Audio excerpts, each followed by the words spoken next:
لا يسأل عما يفعل وهم يسألون. اور بڑے بڑے لوگ اس حوالے سے کلام بھی کرتے ہیں. تو میں نے غامدی صاحب سے سوال کیا، میں نے کہا شیخ صاحب یہ بتائیں میں اس اللہ سے محبت کیوں کروں کہ جس نے میری مرضی کے بغیر مجھے اتنے بڑے امتحان میں ڈال دیا، میری مرضی کے بغیر پیدا کیا اور اس کے بعد مجھے اتنے بڑے امتحان میں ڈال دیا کہ یہ کرو گے تو جنت، نہیں کرو گے تو دوزخ. تو ایسی ہستی سے میں ڈر تو ضرور سکتا ہوں کہ پھنسا دیا ہے، اطاعت کرنی پڑے گی ورنہ ایسی کی تیسی پھر جائے گی. افحسبتم انما خلقناکم عبثا وانکم الینا لا ترجعون. اے انسان کیا تو نے گمان کیا ہم نے تجھے ویسے ہی پیدا کر دیا اور تجھے لوٹ کے اپنے رب کے پاس نہیں آنا؟ جس نے ہماری مرضی کے بغیر ہمیں پیدا کر دیا، ہم اس سے ڈر تو ضرور سکتے ہیں کہ یار پھنسا دیا اور چھوڑے گا نہیں. محبت کا رشتہ جو قرآن میں ہے، والذین آمنوا اشد حبا للہ، جو اہل ایمان ہیں وہ بڑی شدید محبت کرتے ہیں اللہ کے ساتھ. تو میں نے کہا میرا تو وہ ڈر والا جو عنصر ہے وہ غالب ہے، بلکہ جتنے پریکٹسنگ مسلمان ہیں اگر آپ ان سے پوچھیں تو وہ محبت سے زیادہ ڈر والا عنصر جو ہے وہ غالب ہوتا ہے. انہوں نے کہا کہ یہ بات بالکل ٹھیک ہے کہ ڈر والا عنصر انسان پر غالب ہوتا ہے، تبھی انسان کا قبلہ صحیح رہتا ہے. رہا محبت کا، تو اس سے پہلے انہوں نے ایک بات کی کہ اللہ تعالیٰ نے ہمیں امتحان میں ڈالنے سے پہلے، یہ بات تو آؤٹ آف کوسچن ہے کہ اس نے پیدا کیوں کیا ہم سے پوچھے بغیر، وہ تو اللہ نے قرآن میں واضح کہہ دیا لا يسأل عما يفعل وهم يسألون. اس کو کوئی پوچھ نہیں سکتا جو کچھ اس نے کیا، اور جو لوگ کر رہے ہیں وہ پوچھنے والے ہیں. سورۃ الانبیاء میں آیت آتی ہے. تو یہ تو ہے آؤٹ آف کوسچن. ہاں جہاں تک پوچھنے کا معاملہ ہے تو غامدی صاحب کہنے لگے کہ پوچھا تو ہے. سورۃ الاحزاب کے آخری رکوع میں نے وہ مسئلہ تقدیر والے لیکچر میں بھی ان آیات کو کور کیا تھا، مسئلہ نمبر 104 ABC کے اندر، کہ ہم نے زمین و آسمان کے اوپر امانت کو پیش کیا. زمینوں اور آپشن رکھی تھی، زبردستی نہیں تھی، آپشن تھی کہ چاہو تو مان لو چاہے انکار کر دو. تو سب نے اس بار کو اٹھانے سے انکار کر دیا. زبردستی ہوتی تو وہ بھی اٹھا لیتے، انسان نے اس بار کو اٹھا لیا.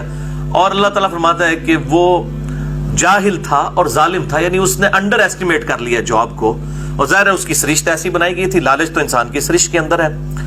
تو انہوں نے کہا کہ بیسیکلی یہ اللہ تعالیٰ نے جو انسان کو امتحان میں ڈالا. تو پوچھا، میں نے کہا غامدی صاحب مجھے تو یاد نہیں ہے کہ مجھے کب اللہ تعالیٰ نے میرے پہ امانت پیش کی. تو وہ کہنے لگے آپ کو اپنی والدہ کے پیٹ میں جو زندگی ہے وہ یاد ہے، اور بچپن کے 2-3 سال جو آپ نے گزارے کیا وہ زندگی یاد ہے؟ میں نے کہا نہیں. تو کہنے لگے لیکن وہ یقینی تو ہے. بالکل یقینی ہے. تو انہوں نے کہا اسی طریقے سے یہ بھی یقینی ہے. اگر یاد ہوتا تو امتحان ہی نہ رہتا، یاد ہوتا تو امتحان کہاں سے ہوتا؟ یہی تو امتحان ہے.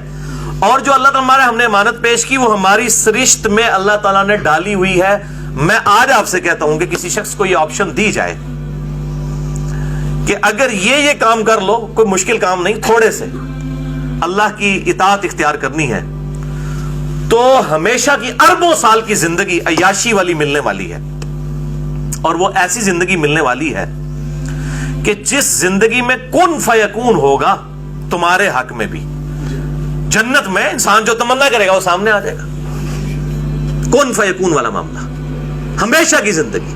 اب 2 آپشن ہے، ایک تو یہ ہے کہ یہ 50-60 سال کی عیاشی کرو اور اس کے بعد عذاب، یا اگر یہ بھی آپشن ہوتا ہے کہ پھر ختم کر دیے جاؤ گے. اور ایک یہ ہے کہ یہ 50-60 سال، اس میں سے بھی اگر نیٹ نکالیں تو 8-10 سال ہی بنتے ہیں.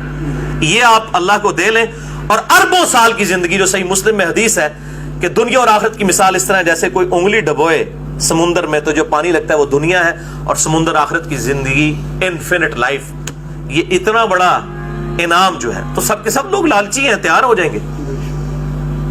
اور جنت میں اس میں پھر غامدی صاحب نے ایک جملہ بولا کہ اللہ تعالیٰ نے انسان کو وہ صلاحیتیں دی ہیں کہ آج انسان سائنٹیفک فیلڈ کی ترقی کے باعث، یہ جتنی بھی ترقی ہو رہی ہے آپ جتنی مرضی کر لیں، یہ انسان کے دماغ کی ترقی ہے نا، اور دماغ تو اسی نے بنایا ہے نا، انسان سے تو اوپر کوئی چیز نہیں ہے نا. تو یہ جتنی بھی ترقی انسان نے کی ہے، الٹیمیٹلی انسان اس تک پہنچ گیا ہے کہ گویا یوں لگتا ہے کہ وہ خدا کے مقابلے پہ کھڑا ہو گیا. گویا یوں لگتا ہے ایسی ایسی چیزیں کریٹ کر لی ہیں اس نے. اس کی دی ہوئی عقل کی وجہ سے. تو وہ اللہ جس نے انسان کو اتنی صلاحیتیں دی ہیں اس اللہ کے ساتھ لپٹ جانا چاہیے. یہ غامدی صاحب نے جملہ بولا, بس ان کی گفتگو ادھر تک تھی. اس سے مجھے جو بات کلک ہوئی نا وہ اس سے ایک سٹیپ آگے ہے کہ واقعی اللہ تعالی انسان کو جنت میں ایک طرح سے خدائی صفات کا سٹیٹس دینے والا ہے. یہ کس کی صفت ہے کہ اسے کبھی موت نہیں آئے گی؟ اللہ کی. اور جنتیوں کو بھی کبھی موت نہیں آئے گی. وہ خالق اور مخلوق کا فرق ہے اپنی جگہ, میں صفات کی بات کر رہا ہوں. انسان ہمیشہ سے نہیں ہے, انسان حادث ہے, ایک حادثے کی وجہ, ایکسیڈنٹ کی وجہ سے ہے. قدیم نہیں ہے, قدیم صرف اللہ ہے ہمیشہ سے. انسان کی کریشن ایکس نہیلو ہوئی ہے, عدم محض سے وجود بخشا گیا. ہمیشہ سے تو نہیں ہے لیکن ہمیشہ کے لیے ہے. اللہ ہمیشہ سے ہے اور ہمیشہ رہے گا. جو ہمیشہ کے لیے ہے, یہ انسان کو کوالٹی اللہ نے دے دی نا. دنیا میں اللہ تعالیٰ کی کوالٹی ہم اس کا ظہور دیکھتے ہیں, کن فیکون. اللہ تعالیٰ فرماتا ہے کسی کام کو ہو جا تو ہو جاتا ہے, ہو جاتا ہے کہ نہیں. اور جنت میں انسان کو اللہ تعالیٰ یہی کوالٹی دینے والا ہے کہ انسان تمنا کرے گا, جس چیز کی خواہش کرے گا وہ چیز اس کے سامنے آ جائے گی. تو یہ انسان کو اللہ تعالیٰ وہاں پہ کوالٹیز عطا فرما دے گا. تو اس اعتبار سے اللہ تعالیٰ سے محبت کا جذبہ پیدا ہوتا ہے کہ واہ, وہ اکیلا تھا اور اس نے مجھے اپنے ساتھ شامل کر لیا اس خدائی میں, اس خدائی صفات کے اندر, اس حوالے سے کہ اللہ تعالیٰ مجھے کبھی موت نہیں دے گا اور ہمیشہ کی کامیابیاں میرا مقدر ہوں گی اگر میں اس کی اس مختصر سی دنیا کی زندگی میں اطاعت اختیار کر لوں. ہمیشہ کی کامیابیاں مجھے ملیں گی. وہ اکیلا بھی رہ سکتا تھا لیکن اس نے مخلوق کو پیدا کیا, اس کے بعد اس کے سامنے کوئی مشکل امتحان نہیں, آسان امتحان رکھ کے ہمیشہ کے لیے اس کو یہ ٹائٹل دیا کہ وہ اللہ تعالیٰ کے ساتھ خالق اور مخلوق کا فرق وہ تو رہے گا, خدائی صفات میں اس حوالے سے اللہ تعالیٰ نے اس کو اپنے ساتھ شامل فرما لیا. میں شریک کا لفظ نہیں بولتا ورنہ مولوی فتویٰ لگانا شروع کر دیں گے. کہ کن فیکون کی کوالٹی انسان کو جنت میں اس نے دے دی. سبحان اللہ وبحمدہ عدد خلقہ ورضا نفسہ وزنت عرشہ ومداد کلماتہ. اللہ اکبر کبیرا والحمد للہ کثیرا وسبحان اللہ بکرۃ واصیلا. آپ کو اگر سمندر میں کوئی دھکا دے تو آپ ہاتھ پاؤں ماریں گے یا آپ کہیں گے میری قسمت میں ڈوبنا لکھا ہوا ہے؟ ابھی ہاتھ پاؤں مارے, کنارے پہ آئیں گے, پھر بعد میں پوچھے کس نے دھکا دیا ہے. تو اللہ نے جو ہمیں زمین پہ دھکا دے کے بھیج دیا ہے وہ اللہ سے جنت میں جا کے پوچھیں گے. اچھا, اعلیٰ حضرت کے جو خلیفہ ہے نا مفتی امجد علی, انہوں نے بار شریعت کے شروع میں لکھا ہے کہ اگر کوئی یہ سوال پوچھے کہ اللہ تعالیٰ نے ہمیں اس مسئلے میں کیوں ڈالا, تو وہ کہتے ہیں انشاءاللہ جنت میں جانے دے پھر جا کے پوچھ لیں گے, ابھی تو جو کچھ وہ کہہ رہا ہے وہ کرو. اور یہ بالکل صحیح ہے. اگر کوئی شخص آپ کو اس دروازے سے آگے کہے کہ سر ادھر آگ لگ چکی ہوئی ہے اور وہ بندہ بھی سچا ہو, اس کا کریکٹر بھی مانا ہوا ہو, آپ اس دروازے سے باہر نکل جائیں, یہاں پہ خطرہ ہے, آپ تحقیق کرنے جائیں گے اور وہ ساتھ یہ کہ 30 سیکنڈ میں یہاں پہنچنے والی ہے, تو آپ اس وقت یہ تحقیق کریں گے جا کے کہ آگ پہنچنے والی ہے کہ نہیں, اس وقت تک تو آپ انشاءاللہ مرتبہ شہادت پہ چلے جائیں گے.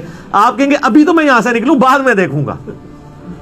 تو سر وقت کا پیغمبر بھی یہی کام کرتا ہے, اس کا کریکٹر منوایا جاتا ہے کہ وہ صادق اور امین ہے, اور وہ پھر آپ کو کہتا ہے کہ سر مرنے کے بعد اللہ کے حضور پیش ہونا ہے, تحقیق بعد میں وہاں جا کے دیکھنا, ابھی اس بات کو. اس لیے نبی علیہ السلام فرمایا تھا نا, اگر میں بخاری میں آتا ہے نا, اگر میں تمہیں کہوں کہ اس پہاڑ کے پیچھے سے کوئی فوج تم پہ حملہ آور ہونے, ان کا بالکل, ان کا پھر میں ہی تمہیں بتا رہا ہوں کہ تمہیں مر کے اپنے رب کے حضور پیش ہونا ہے, تو ماننے سے انکار کر دیا.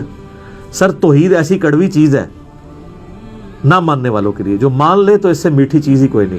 یہ اتنی میٹھی ہے کہ انسان جان دے دیتا ہے اس کے لیے, اس کی مٹھاس سے روگردانی نہیں کر سکتا. اور کڑوی اتنی ہے نہ ماننے والے کے لیے کہ وہ شخص جو 40 سال تک کسی کی آنکھوں کا تارا ہو اور وہ اس معاشرے کا سب سے بہترین آدمی ہو, وہ صرف ایک لا الہ الا اللہ بول دے تو اس کے جانی دشمن بن جاتے ہیں. الذي خلق الموت والحياة ليبلوكم أيكم أحسن عملا وهو العزيز الغفور. اسی نے موت اور زندگی کو پیدا کیا تاکہ تمہاری آزمائش کرے کہ تم میں کون اچھے کام کرتا ہے, اور وہ زبردست ہے بخشنے والا ہے۔